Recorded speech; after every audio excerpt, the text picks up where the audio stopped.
We are here with Hana AlHashimi, who is the happiness representative for the UAE. Hana, can you tell me what your title means? Sure thing. So as happiness representative to the United Arab Emirates permanent mission to the United Nations in New York, I'm basically the focal point for the Minister of State for Happiness.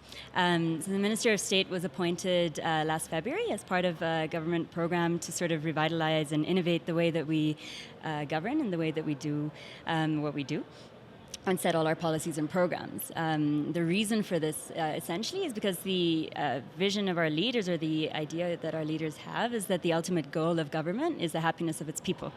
And this actually ties into how we see urban development as well. And so that's why I think it's quite apt that I've been appointed to this process as well.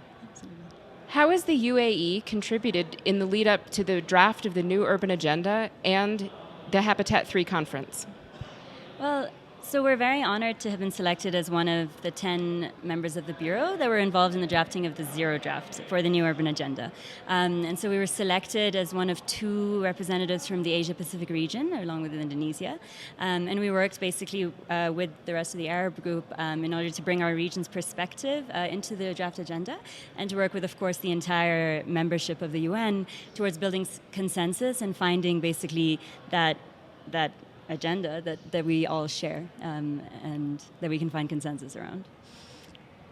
And how do you think the UAE will handle the rollout of the new urban agenda domestically?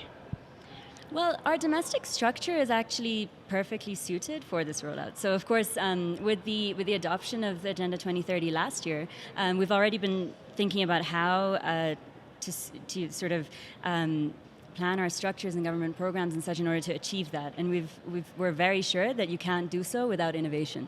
And so for our part, our national strategy runs until 2021, and that's when we turn 50 years old. And the Vision 2021 that we have, essentially, is for the country to be one of the best places to live. And for us, the New Urban Agenda really ties into that, because almost 100% of our population is urban, lives in urban areas, and that population is growing rapidly. We've had a 300% population growth in the last 15 years.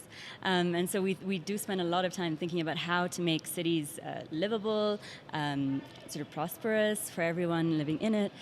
We've also spent a lot of time thinking about a lot of things that are in the agenda, and particularly the shared vision that we've laid out in the agenda, which is that it's a people-centered vision for urban development and essentially for sustainable development.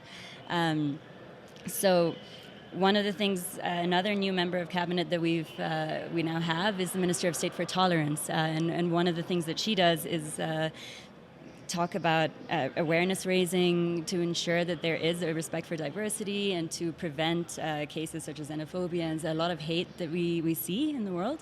What are some examples of initiatives that you have active right now in the UAE that you think are applicable to a lot of the goals of the new urban agenda?